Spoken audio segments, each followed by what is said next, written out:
Alright, after a round of European fixtures, let's get back to domestic action in the Premier League. 5 matches that I'm looking forward to seeing the most during Matchday 23. Those are coming right up. Let's dive in, guys. There's no early kickoff, there's no Friday night fixture, so let's go with one of the 3 o'clockers on Saturday afternoon. And I'm going to go for 2 sides that have really surprised us in positive ways, especially in recent weeks. AFC Bournemouth taking on Nottingham Forest. Forest are up in 3rd place in the Premier League coming into this game, which is a sentence that I just don't tire of saying, really. It's incredible. I am so happy for the Tricky Trees, and what they've managed to achieve this season so far has been incredible. Bournemouth, though, they're in 7th place. They are chasing down the Champions League spots. Even 5th place might be enough for the Champions League. They are definitely in contention for a European place for next season. Absolutely no doubt about that. And they're coming off arguably their best result of the season too. A really impressive 4-1 victory away against Newcastle United. A Newcastle United side as well that were doing so well up until, and they had the most wins in a row going into that match day.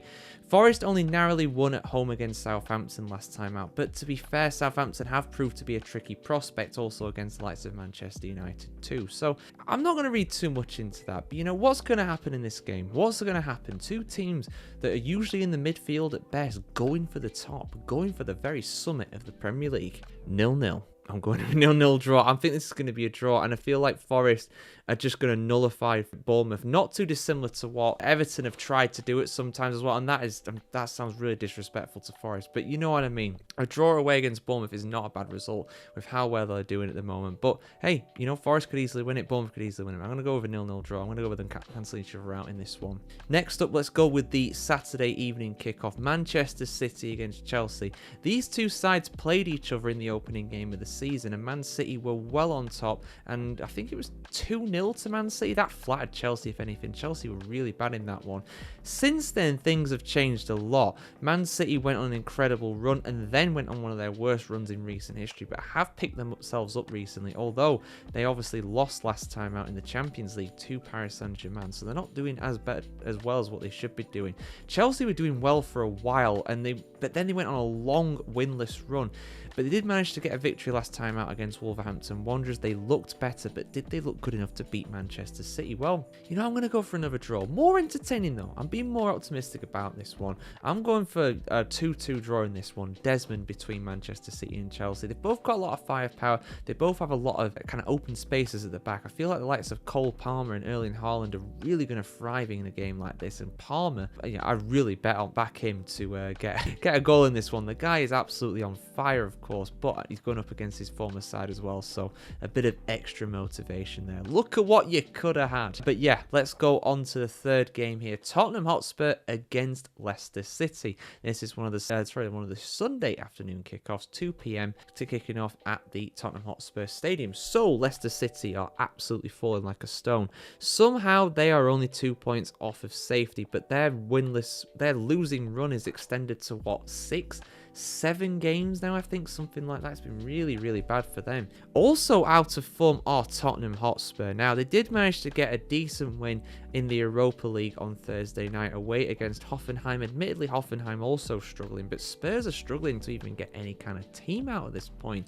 They've only got 10 first-team players fit at the moment, and basically their entire outfield team, aside from, well, their entire outfield team, their goalkeeper is not even their first choice either. So, you know, honestly, this is going to be really tough for Spurs just because of how few players they've actually got right now. I do feel for Postecoglou. Leicester City, though, are in terrible form. Van Nistelrooy, I feel like Van Nistelrooy will get them firing again at some point, but I don't think this is going to be it. I'm going to go with a relatively tight game. I'm going to go with Spurs to win. I'm going to go with my favourite scoreline, 2-1.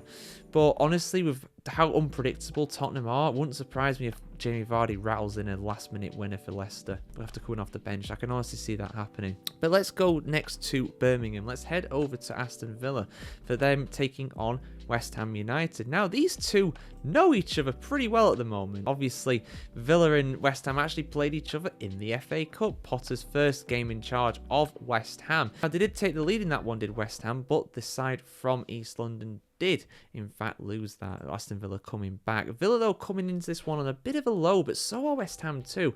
Villa, of course, losing in the Champions League in midweek. Very disappointing result and performance from them. I feel like Emery will very much learn from that. West Ham, of of course, not in the best of form themselves, a bit patchy, looking better than what they were under Lopetegui, but not a million miles better. It's going to take time, of course, for them to do that, and they are on about getting in quite a few signings during this January transfer window.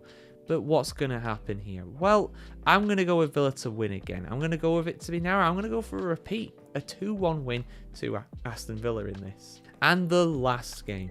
Fulham against Manchester United. A 7 p.m. kickoff on Sunday. That is a terrible kickoff time. Wow. Well, I had to read that twice there just to be sure. Fulham are doing well this season. I mean, they're in 10th place. They honestly, that kind of doesn't really tell the full story. I feel like they've been better than that. Fulham and Manchester United did play each other on the opening game of the season, of course, and that being, I think all these games were played on the opening game of the season. I just think about it. I've just realised that now while I'm recording this. But there was only a 1-0 loss, I think, wasn't it, for Fulham against Manchester United at Old Trafford. Man United, I mean, in the league, not doing too great, to say the least. They got beaten pretty handily by Brighton last time out, but they seem to do well in the big games against the rivals. Liverpool, Man City, they did really well. They did well in the Cups, beat Arsenal, of course, in the FA Cup. And obviously in the Europa League, they managed to get a late winner against Rangers as well. So what Man United side's going to turn? It's almost like Tottenham. What Man United side's going to turn up here? Well, honestly, I'm going to go with a Fulham victory just because, you know, Man United have played in midweek. They have the confidence, of course, from that will boost them. But I feel like Fulham are a good team, and I think they'll just outplay Man United, to be honest. And we've seen this time and time again. Man United being, quite frankly, dismantled by the likes of Forest, Bournemouth, Brighton, Newcastle. Honestly, it happens a lot. So I'm going to go with it again. I'm going to go with a Fulham win. I'm going to go with 2-1, favourite scoreline. But what do you think the score is going to be this weekend? Which games are you looking forward to seeing the most in the Premier League in match day 23 of this season? Let us know your thoughts in the comments below, and we'll see you very soon for some more content just like this from thefootballchronicle.com. Like, share, comment, subscribe, ring the bell as well. See you soon, guys. Have a good one.